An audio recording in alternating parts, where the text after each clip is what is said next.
Well, hey, everybody, it's your old pal, Matt Parker, your friendly neighborhood student minister, and I am just here to answer some more of your big questions. We had a big questions night last Wednesday night, and I had a great time. Got through about 30 questions, but there were quite a few more that we weren't able to get to, and so here it is. We're answering some of your big questions. Now, we had several that we didn't get to that had to do with Adam and Eve. One question was, where do black people come from if Adam and Eve were both white? Another one was, if Adam and Eve were fine living without technology, then why can't we? Another one, were Adam and Eve originally made to have children before they sinned? That's a good question. And the last one was, what skin tone were Adam and Eve? Kind of like the first question that I just referenced, and so I'd love to point you to Genesis chapter 1 and 2 to get what the Bible tells us about Adam and Eve, and just a couple of notes. We don't know what Adam and Eve looked like. Now, there are a couple of different ways that people take those first two chapters of Genesis, and I think Christians in good faith could take those first two chapters in a couple of different ways and be just fine as far as biblical interpretation goes. And in reality, we won't know exactly the truth about it until we see Jesus. So a couple of different ways. One approach is that it's a historical narrative reading of the chapters, and if you take it that way, Adam and Eve were real people who were the first two human beings on planet Earth, and taking it that way, who knows what they looked like? God is quite an artist, as we see in nature, so he could have created them to look however he wanted, and we really don't know. I don't think they were necessarily white. I don't know, but the various skin tones came through the course of time as people settled in different areas of the world.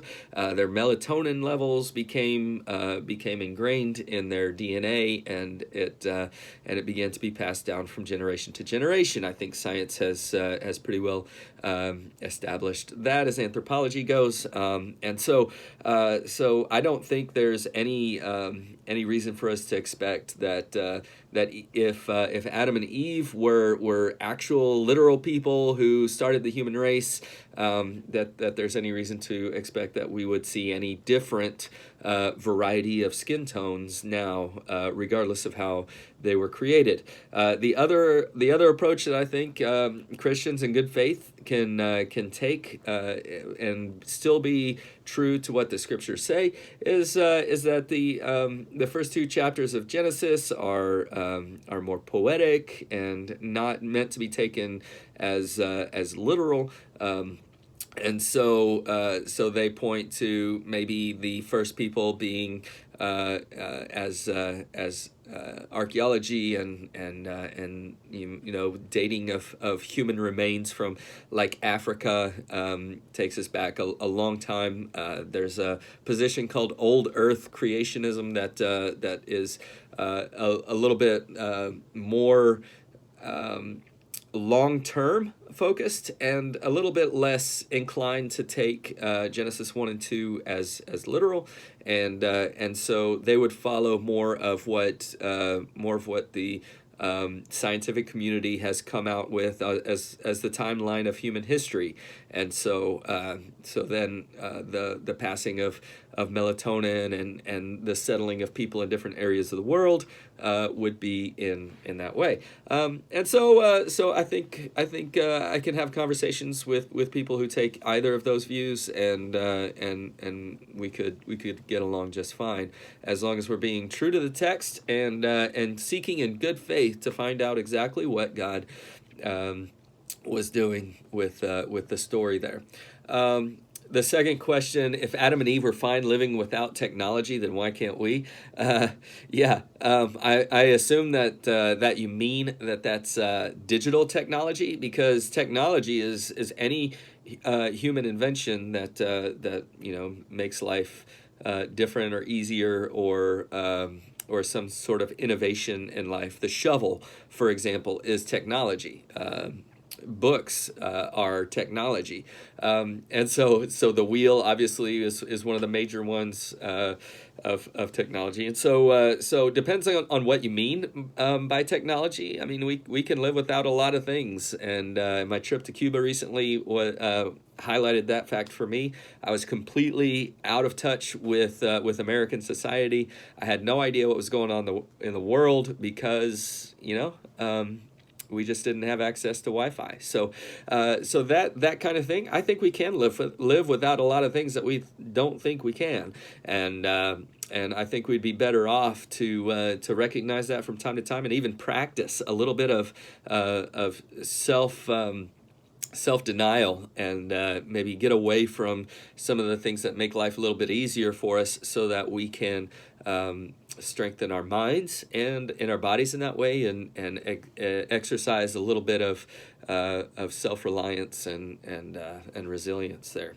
The third question, were Adam and Eve made to have children? Absolutely, they were. We know that from Genesis chapter 1. Every one of the animals that God created were told to be fruitful and multiply.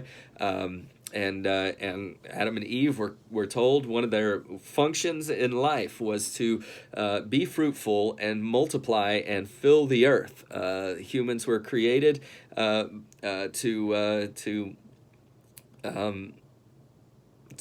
be God's representative rulers on earth, and to live in relationship with God. And so as we add more people to our families, we compound that love, and we compound the number of people who are able to live in that relationship. And so sin messes everything up, but as well as we can, we seek to have that relationship with God.